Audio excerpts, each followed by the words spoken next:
Hi folks, Scott Review guys. I have a sinus infection. That's what the doctor told me. He gave me some medicine. I'm drinking plenty of fluids, and I'm going to be going to bed very, very soon because I just need to sleep, I guess. I think that's what people do.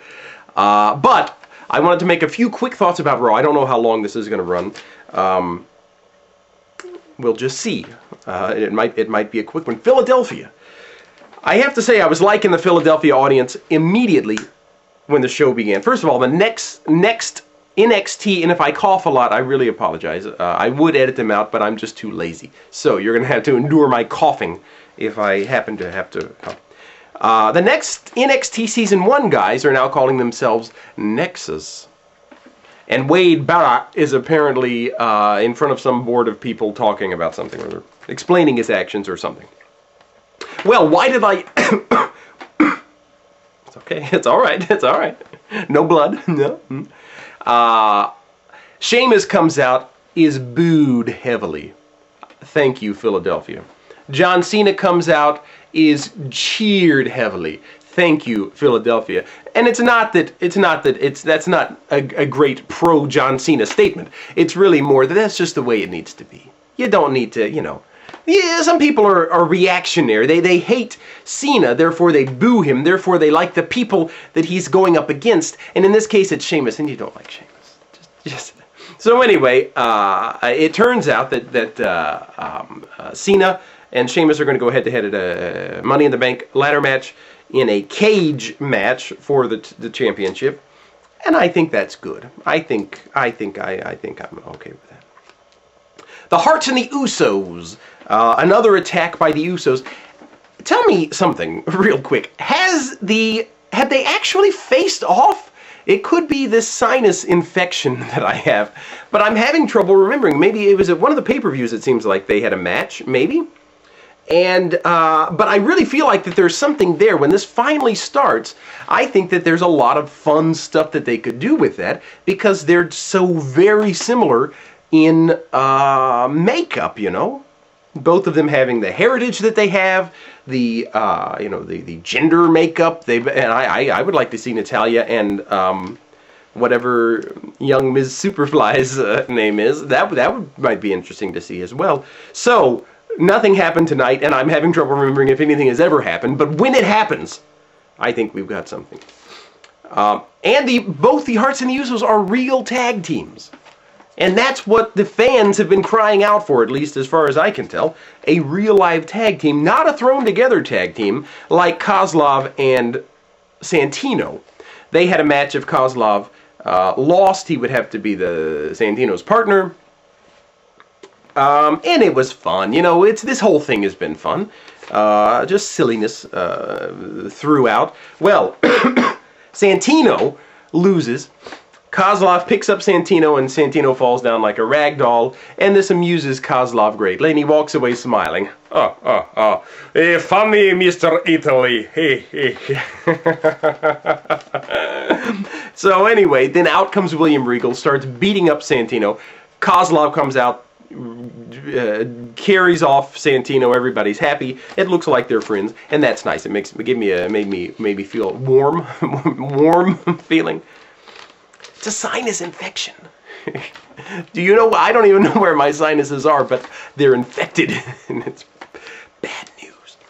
All right. Rob Zombie came out. Rob Zombie, thank you for being a good guest on Raw and not trying to run the show. I'm just saying. He announced the Money in the Bank guys, and we'll talk about that in just a second when they have their match. Sheamus versus Mark Henry. This was announced. I also call this match Ebony and Ivory because they live together in perfect harmony, side by. So when it was announced, my thought was Mark Henry. That's not exciting. But I have to say, I think he delivered. I think it was fun, if for no other reason, to see Sheamus getting tossed around. It excited me. So, but then the match came very abruptly. The end came, and I think it might have been the camera angle that we just didn't get a good view of that kick.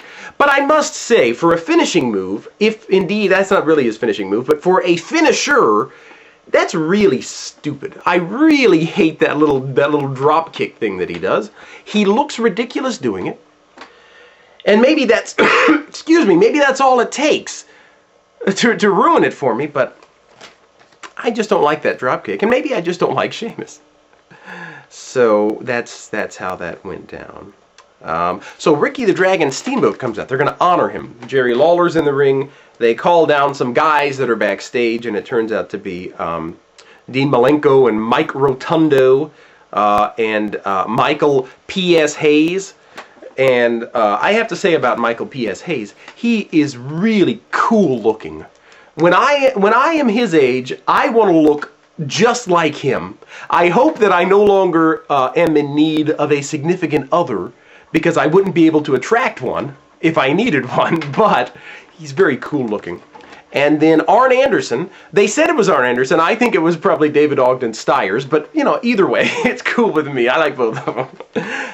The Nexus guys come out, and since they're prohibited from laying a finger on a superstar, and since superstars are prohibited from laying fingers on, or anything, they can't touch them with anything, on the Nexus guys.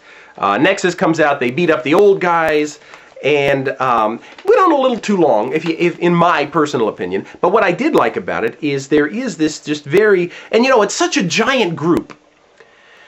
There's just this whole, you know, it just has a really out of control feel to it, you know.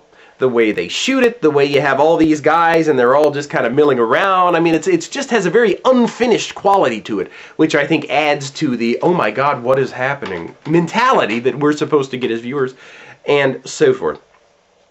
So then, let's see, the fourth match, 4 matches. And there were little matches. And the whole night. The third match, well, I lost count, I'm sorry, it's a sinus condition. Alicia Fox and Maryse versus Eve and Gail. I would have guessed that Alicia was going to win. Honestly, when I made my predictions, I wanted to predict that. Whether or not I did, I really thought, wouldn't it be wild if Alicia won? And she won. And I like her. I like the roller derby thing she did a while back. She was the one? Anyway, excuse me, Gail Kim. I want to call her the female Christian of the WWE. Would you agree with that? She's the female what? Tell me what you think she is, because what I see is innovative, exciting for me as a viewer, exciting to the crowd that's gathered there to watch. But then there's just something that holds her back. A glass ceiling, as it were, in the same way that Christian has all of that stuff. Fun to watch, does some cool stuff, people love him. He's just not going to make it. Gail Kim, female Christian. I'm just thinking. Just saying. What do you think?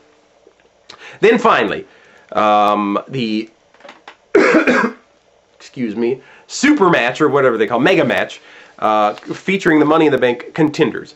Edge, Ted DiBiase, Chris Jericho, and The Miz versus R-Truth, Evan Bourne, John Morrison, Randy Orton. Question, and I didn't cough this time, so you should be proud of me. I kind of feel like this Money in the Bank, so we've got the people that I would consider like headliners, like Orton, Edge, Jericho. And then you've got your title holders, Miz and R-Truth, who are higher up the proverbial ladder, not the actual ladder that they have to climb to get to the briefcase. You see what I'm talking metaphor. But then you have the people like Evan Bourne, John Morrison, Ted DiBiase, guys that would really benefit from the chance to win a match like this. So the question is, who do they go with? Because, you know, in WrestleMania, the really big names have their own matches, but, you know, and it's fun to kind of say, okay, who are they going to go with? Who are they going to pick? Are they going to let The Miz have it so he can, you know, have a chance to move up the card or whatever? Just thought, excuse me, thoughts going through my head. And tell me what you think. You know, because feasibly and completely understandably, Orton, Edge, they could lose this match. They could just not win the Money in the Bank match, and it wouldn't matter because they're gonna find their way in the title picture somehow anyway. And they've got a feud right there. They've got something. So I think it'd be nice if one of the younger guys won, or one of the newer, never had a shot guys. Anyway, that was exciting simply based on what it's going to be exciting is what I'm trying to say, because this match was very exciting. I'm out of time. I'm going to stop talking now because my brain is slowly...